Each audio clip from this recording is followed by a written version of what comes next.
Hello दोस्तों, एक नई वीडियो में आप सभी का स्वागत है। तो आज की वीडियो में हम डिस्कस करने वाले हैं बीए 4 सेमेस्टर की न्यू क्लासेस 2025 के वेस्टर्न पॉलिटिकल थॉट के नए थिंकर यानी कि एडमंड बर्ग के बारे में, उनकी लाइफ हिस्ट्री के बारे में, कौन सी उन्होंने रचनाएं लिखी और बाकी बहुत जो एग्जाम के पॉइंट ऑफ व्यू से इंपॉर्टेंट है वो सब डिस्कस करेंगे। बाकी हिंदी और इंग्लिश दोनों लैंग्वेज को हम यूज़ कर रहे हैं और इससे पहले हमारे ओल्ड लेक्चर भी अवेलेबल है हमारे चैनल पर, जाकर के चेकआउट कर सकते हो। सेम सिलेबस है, आप किसी भी यूनिवर्सिटी के स्टूडेंट हो तो ये सिलेबस, ये टॉपिक, ये सारी वीडियोज़ आपके लिए भी उतनी ही ज़्यादा महत्वपूर्ण है जो कि बाकी बच्चों के लिए है। ठीक है, तो फटाफट से वीडियो को स्टार्ट करते हैं। बाकी वीडियो पसंद आती है वीडियो को एक लाइक ज़रूर कर देना, चैनल को सब्सक्राइब कर लेना, बेल आइकन को प्रेस कर लेना ताकि जो भी वीडियोस की अपडेट है, नोटिफिकेशन है, वो इमीडिएटली आप तक पहुंचता रहे।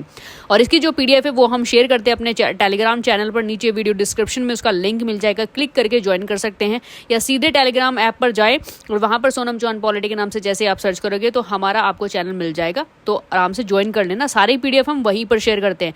तो चलिए अब स्टार्ट करते हैं। अपने युग का महान वक्ता, प्रभावशाली चिंतक और उदारवादी अनुदारवादी के प्रवर्तक एडमंड बर्ग का जो जन्म है वो आयरलैंड के एक प्रमुख नगर डबलिन में 1729 यानी कि 1729 को हुआ था। उसके पिता उसे कानून की शिक्षा दिलाना चाहते थे तथा प्रारंभिक शिक्षा डबलिन के ट्रिनिटी कॉलेज में प्राप्त करने के बाद 1750 में कानून यानी कि लॉ की हायर एजुकेशन अचीव करने के लिए वो इंग्लैंड चला गया।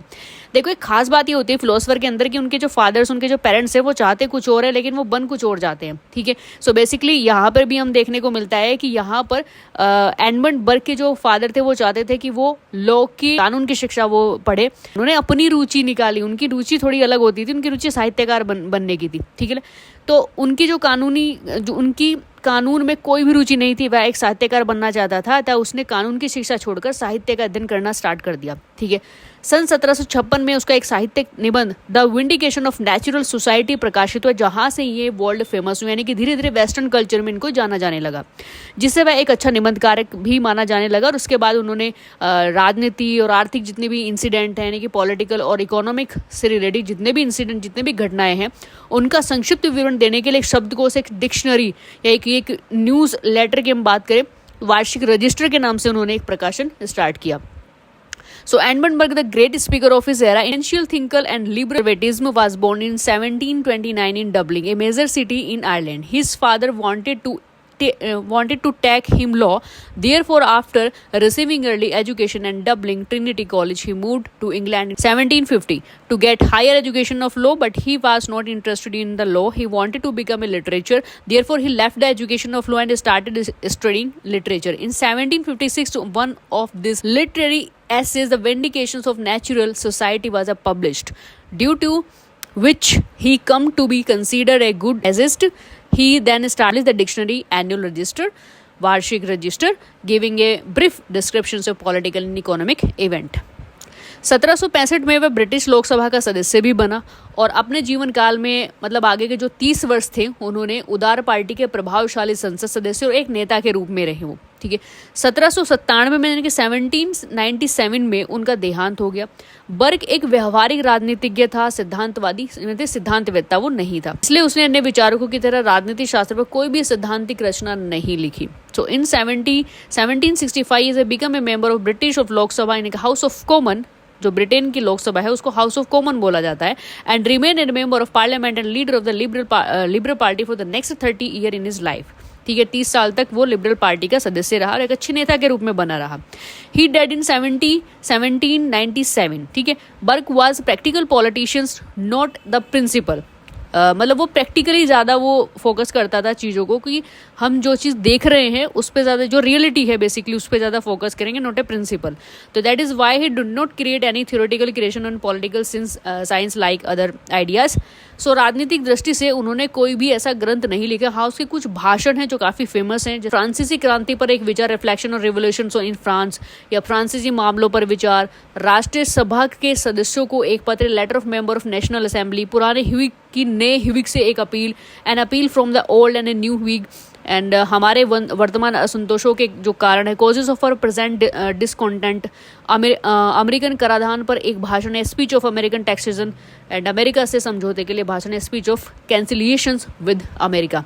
तो ये कुछ उनके भाषण हैं जो एग्जाम के पॉइंट ऑफ व्यू से इंपॉर्टेंट है, क्योंकि अगर ऑब्जेक्टिव टाइप में क्वेश्चन है तो पूछे जा सकते हैं। ठीक है, अब बात करेंगे इनके अध्ययन पत्ति की, यानी कि जो भी इनकी स्टडी होती थी। सो बेसिकली उन्होंने पॉलिटिकल में भी स्टडी किया, जो लिटरेचर जो भी स्टडी करते थे तो वो कौन सी पद्धति को यूज़ करते थे। तो बर्क ने अपने राजनीतिक धारणाओं के अध्ययन में ऐतिहासिक और व्यवहारिक पद्धति का सबसे ज़्यादा प्रयोग किया है। उसने विभिन्न राजनीतिक समस्याओं के समाधान के लिए ऐतिहासिक पद्धति का प्रयोग किया। So he used historical and behavioural in study of its political perceptions in Burke. He used the historical method to solve various political problem. आगे हम बात करेंगे कि राजनीतिक विचार, समाज और राज्य शासन के बारे में क्या बात करते हैं। सो बर्क अपने ऐतिहासिक अध्ययन के आधार पर यह प्रतिपादित करता है कि समाज और राज्य की उत्पत्ति किसी भी सोशल एग्रीमेंट के थ्रू नहीं हुई है, यानी कि वो पूरी तरीके से डिनाई करता है सामाजिक समझौते को, ठीक है, बल्कि उसका क्रमिक विकास हुआ है। उन्होंने कहा है कि एक क्रोनोलॉजिकल फॉर्म में इसको डेवलप किया गया है, ठीक है। उसके अनुसार समाज वास्तव में एक समझौता है। बर्क शासन के स्वरूप की दृष्टि से लोकतांत्रिक शासन को वो समर्थन नहीं देता है। वो कहते हैं कि लोकतांत्रिक ये जो डेमोक्रेसी गवर्नेंस सिस्टम है, इसमें क्या होता है कि ये सही नहीं है, क्योंकि वो ये मानता है कि राज्य लोकतांत्रिक शासन पद्धति अपनाते हैं, वहाँ पर जो बहुसंख्यक जो मेजोरिटी में होते हैं वो माइनॉरिटी को क्रूरतापूर्वक उनका दमन करते हैं, उन पर डोमिनेट करते हैं, है ना। और वह ये भी कहता है कि जो जनसाधारण है उनमें इतनी योग्यता और जो इतनी एबिलिटी नहीं होती है कि वो शासन को सुचारू रूप से संचालित कर सके, ठीक है। कि भाई लोकतंत्र में क्या होता है, जहाँ पे जनता का शासन होता है, तो बर्क यहाँ पे इसे पूरी तरीके से डिनाई भी करते हैं। So Burke's purpose of the basis of its historical study, that is the origin of the society and state, is not the result of any social agreement, but they have developed gradual development. According to him, society is actually an agreement. Burke is not supported of democratic governance system in term of a form of governance, because according to him, the state who adopt democratic governance brutally suppresses a majority of minority. He also says that does not have so much ability to operate of government smoothly. आगे बात करेंगे स्वतंत्रता, समानता और अधिकार से संबंधित बर्क क्या कहते हैं।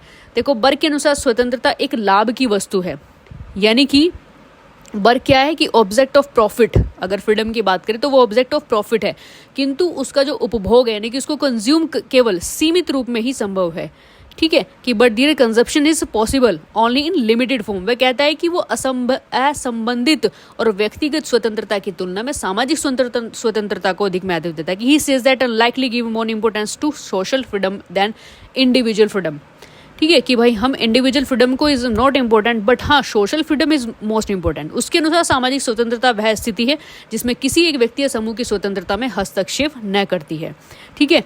तो यहाँ पर क्या कहते हैं कि अकॉर्डिंग टू हिम, बर्क के अनुसार कहते हैं कि social freedom is the situation in which the freedom of any one person of group intervenes, ठीक है। कि भाई सामाजिक स्वतंत्रता को वो मानता है, लेकिन एक ऐसी स्वतंत्रता वो होनी चाहिए जिसमें कोई भी व्यक्ति या कोई भी ग्रुप किसी में भी कोई भी इंटरफेयर ना करे, ठीक है।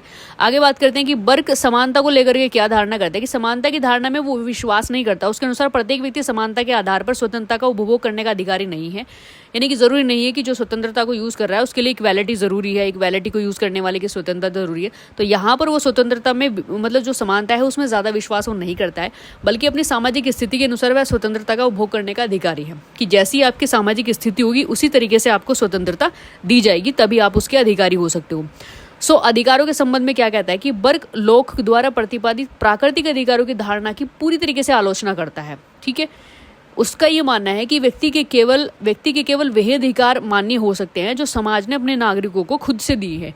तो वो प्राकृतिक अधिकारों को पूरी तरीके से डिनाई करता है। वो मानता है कि जो प्राकृतिक अधिकार है उनका समर्थन करना समाज में अराजकता उत्पन्न करना जैसा है, ठीक है।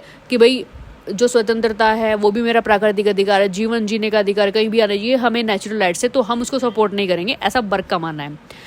So Burke does not even believe in a notion of equality. According to him, not every person is entitled to consume freedom on basis of equality, but according to social status, he is entitled to consume freedom. Burke, log in relations to officials criticize of the perception of natural rights, propounded natural rights. He is of the opinion that only those right of a person can be considered the right that a society gives him through his citizens law. Supporting natural rights is to create chaos in the society. आगे बात करेंगे संविधान के संबंध में। जो बर्क है वो क्या बात करता है। तो बर्क का जो दृष्टिकोण है संविधान से रिलेटेड, वो दीर्घकाल में स्थापित और विकसित संवैधानिक व्यवस्था के प्रति सराहना करता है। मतलब बर्क ये मानता है कि जो संविधान होता है बेसिकली वो एक लंबे समय में जो स्टैब्लिश किया होता है वही सबसे अच्छा माना जाता है, और उसकी एक संवैधानिक व्यवस्था होती है वो उसकी सराहना करता है। वो ब्रिटिश संविधान का प्रशंसक रहा है बिकॉज ऑफ हम अभी अभी बैकग्राउंड में उसके पढ़ करके आ चुके हैं लाइफ में कि वो ब्रिटिश की जो लोकसभा है, हाउस ऑफ कॉमन है, उसमें भी 30 सालों तक वो एक सदस्य बन करके रहा, नेता का रूप उसने वहाँ पे मतलब नेता की छवि में रहा, ठीक है। सो प्रतिनिधित्व के संबंध में उसने लोकप्रिय प्रतिनिधित्व की तुलना में वास्तविक प्रतिनिधित्व का समर्थन किया। संसदीय शासन के संचालन के लिए बर्क क्या कहता है कि जो पॉलिटिकल पार्टीज हैं उनकी आवश्यकता और महत्व को वो स्वीकार करता है। वह स्वयं भी एक ऐसे राजनीतिक दल का सदस्य रहा जो पूर्णतः संगठित था, यानी कि पॉलिटिकल पार्टी को वो सपोर्ट करता है। So Burke's approach to constitution is to appreciate the long-term established and developed constitutional system, and he believes in British constitutions. In the relations to representations, he supported real representations compared to popular representation. कि हमें वो representation बिल्कुल पसंद नहीं है बर्क के according कि वो जो पॉपुलर है, जिसे जनता जाने, जिसे दुनिया जाने, नहीं, हमें क्या है, जो रियल रिप्रेजेंटेशन है वो एग्जैक्टली काम करता है। Burke accept the need and importance of the political party for the operation of the parliamentary rule. He was also a member of the political party that was a completely organised, ठीक है। तो ये सब हमने बर्क से related वो सारे concept हमने क्लियर कर लिया। आई होप यहाँ तक की चीज़ें आपको क्लियर आउट हो चुकी हैं, लेकिन फिर भी अगर कोई डाउट है तो नीचे कमेंट करके आप अपना क्वेश्चन पूछ सकते हैं। बाकी वीडियो पसंद आए वीडियो को एक लाइक ज़रूर कर देना। कमेंट करके बताना आपका एग्जाम कब है, किस फॉर्म में, यानी कि पेपर पैटर्न क्या है और किस यूनिवर्सिटी से आप यहाँ पे स्टडी कर रहे हैं, ठीक है। और फटाफट से सब्सक्राइब भी कर देना, बेल आइकन को प्रेस कर देना, ताकि जो भी वीडियोस की अपडेट है वो इमीडिएटली आप तक पहुँचती रहे। तो चलिए मिलते हैं नेक्स्ट इन्फॉर्मेशन के साथ में नेक्स्ट वीडियो लेक्चर में। तब तक के लिए जय हिंद, जय भारत।